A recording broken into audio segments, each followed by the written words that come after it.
whatever that's supposed to mean. இப்படி இருக்கும் நிலையில் அல்லாஹ் என்ற எல்லாம் வல்ல இறைவனை ஏற்க ஏன் கிறிஸ்தவர்கள் இன்று மறுக்கிறார்கள்? அதற்கு காரணம் என்ன?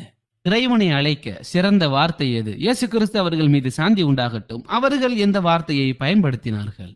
காட் சரியான வார்த்தையா? இல்லை, காட் ஒரு ஆங்கில வார்த்தை. ஆங்கிலம் உருவாகி வெறும் 1000 வருடங்கள் தான் ஆகிறது. ஆனால் கிறிஸ்தவம் உருவாகி 2000 வருடங்கள். ஆங்கிலம் இந்தோ யூரோப்பியன் மொழி குடும்பத்தைச் சேர்ந்தது. ஆனால் இயேசு கிறிஸ்து அவர்கள் பேசிய மொழி செமிட்டிக் மொழி குடும்பம், அரபிக், ஹீப்ரு, அரமிக் போன்ற மொழிகளை உடையது. எனவே காட் என்ற வார்த்தைக்கும் இயேசு கிறிஸ்து அவர்களுக்கும் எந்த சம்பந்தமும் இல்லை. அப்போ கர்த்தர் என்ற வார்த்தை இதுவும் கூட இந்தோ யூரோப்பியன் மொழி குடும்பத்தைச் சேர்ந்ததுதான். குறிப்பாக சமஸ்கிருதத்தைச் சேர்ந்தது. சமஸ்கிருதத்தின் கர்த்தா என்ற வார்த்தையில் இருந்தே இந்த கருத்தர் வந்தது. எனவே இயேசு கிறிஸ்து அவர்களுக்கும் கருத்தர் என்ற வார்த்தைக்கும் சம்பந்தம் இல்லை. அப்போ இறைத்தூதர் இயேசு கிறிஸ்து பேசிய மொழி எது? அவர்கள் பேசியது ஹீப்ரு அல்ல, அரமிக். அரமிக்கில் இறைவனை என்னவென்று சொல்வார்கள்? நான் சொல்லவில்லை. ஏட்டோர் என்ற அரமிக் டிக்ஷனரி வெப்சைட்டில் நீங்களே இதை தேடி பார்க்கலாம். அதில் காட் என்று டைப் செய்யுங்கள். அது என்னவென்று மொழி மாற்றம் செய்கிறது என்று பாருங்கள். அது ஆலா அல்லது அலாஹா. அரமிக் ஒரு செமெட்டிக் மொழி குடும்பத்தைச் சேர்ந்த ஒரு மொழி. ஏனைய செமெட்டிக் மொழிகளையும் எடுங்கள். ஹீப்ருவில் இறைவனை அழைக்க எலோஹிம், எலோஹா. அரபிக்கில் அல்லாஹ், இலாஹா. இந்த 8 வார்த்தைகளுக்குள்ளும் எது வித்தியாசமாக உள்ளது? ஆம், கர்த்தரும் காடும் தான். ஏனென்றால் அவைகள் வேறு மொழி குடும்பம், இந்தோ யூரோப்பியன் மொழி குடும்பத்தைச் சேர்ந்தது. அதனால்தான் அதன் உச்சரிப்பு வித்தியாசமாக உள்ளது. ஆனால் ஏனைய 6 சொற்களும் ஒரே மொழி குடும்பத்தைச் சேர்ந்த சொற்கள். அதனால்தான் அவை எல்லாமே ஒரே மாதிரியாக உச்சரிக்கப்படுகிறது.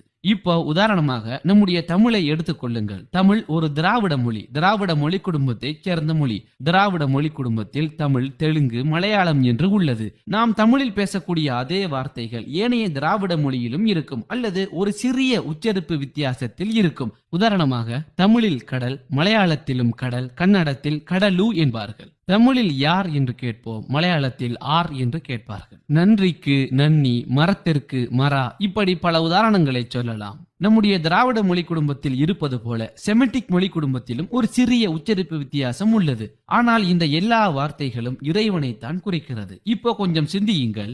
இயேசு கிறிஸ்து அவர்கள் மீது சாந்தி உண்டாகட்டும் அவர்கள் பேசியது அரமிக் மொழி. அரமிக்கில் இறைவனை குறிக்க ஆலா, அலாஹா.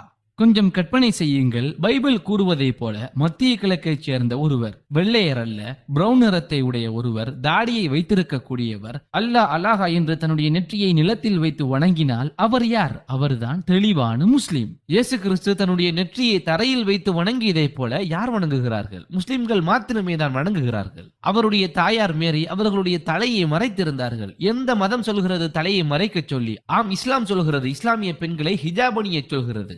ஏன்? அது இறைவனின் கட்டளை. அதனால் தான் மேரியும் செய்தார்கள், நன்களும் செய்கிறார்கள். இயேசு கிறிஸ்து பன்றியை சாப்பிடவில்லை. 40 நாட்களுக்கு நோன்பு வைத்திருந்தார்கள், சுன்னத்தும் செய்திருந்தார்கள். இது கேட்பதற்கு எந்த மதம் போல் உள்ளது? இஸ்லாம். நாங்கள் அல்லாஹ் என்கிறோம். இயேசு கிறிஸ்து அவருடைய முறையில் அல்லாஹா என்றார். இயேசு கிறிஸ்து தான் மிக தூய்மையான ஒரு கிறிஸ்தவர் என்றால் ஆம், ஆரம்பத்தில் கிறிஸ்தவம் அதன் தூய தன்மையில் தான் இருந்தது. காலப்போக்கில் மக்கள் அவர்களுடைய தேவைக்கு ஏற்றவாறு கிறிஸ்தவத்தை மாற்றிவிட்டார்கள். அதன் தூய ஓரிரை கொள்கையை இழக்கச் செய்து விட்டார்கள். அதன் தூய வேத வசனங்களை மாற்றிவிட்டார்கள். அதனால்தான் இன்றும் கூட யூத ரபாய்கள் அல்லாவை ஏற்கிறார்களே தவிர கிறிஸ்தவ திருத்துவத்தை ஏற்பதில்லை. இது என்ன பெரிய ராக்கெட் சயின்ஸா? அறிவுடைய மக்களுக்கு ஒரு சிறிய சிந்தனை போதுமானது. எனவே இயேசு கிறிஸ்து அவர்கள் மீது சாந்தி உண்டாகட்டும் அவர்கள் ஒரு தெளிவான முஸ்லீமாக இருந்தார்கள். முஸ்லீம் என்றால் எல்லாம் வல்ல இறைவனுக்கு அடிபணிபவர். எனவே அல்லாஹ் என்ற இந்த வார்த்தை யூத கிறிஸ்தவர்கள் வணங்கக்கூடிய இறைவனை தான் குறிக்கிறது. ஆனால் இந்த வெளிப்படையான உண்மை கிறிஸ்தவர்களிடம் போய் சேரக்கூடாது என்று கருதிய சிலர் தான் அல்லாவை அரேபிய கடவுள், சந்திர கடவுள், சாத்தான், அல்லாஹ் என்னை மன்னிப்பானாக இப்படிப்பட்ட கட்டு கதைகளை வாய் கூசாமல் பரப்பிவிட்டு இருக்கிறார்கள்.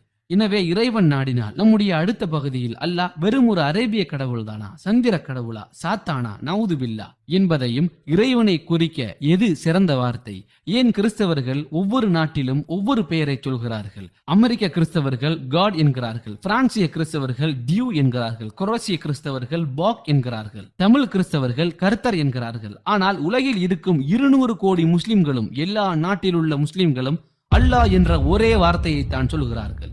எனவே இறைவனை குறிக்க சிறந்த வார்த்தை எது, ஏன்? எல்லாவற்றையும் அடுத்த பகுதியில் ஆராய்வோம். நாம் இந்த வீடியோவில் ஆராய்ந்த ஆதாரங்களே ஒரு சிந்திக்கக்கூடிய கிறிஸ்தவருக்கு போதுமாக இருக்கும். அல்லாஹ் தான் நம் அனைவரினது ஒரே ஒரு இறைவன் என்பதற்கு. அல் குர்ஆன் கூறுவதைப் போல, நீங்கள் அவனை அல்லாஹ் என்று அழையுங்கள் அல்லது அர் ரஹ்மான் என்று அழையுங்கள். எப்பெயரை கொண்டு அவனை நீங்கள் அழைத்தாலும் அவனுக்கு பல அழகிய திருநாமங்கள் இருக்கின்றன.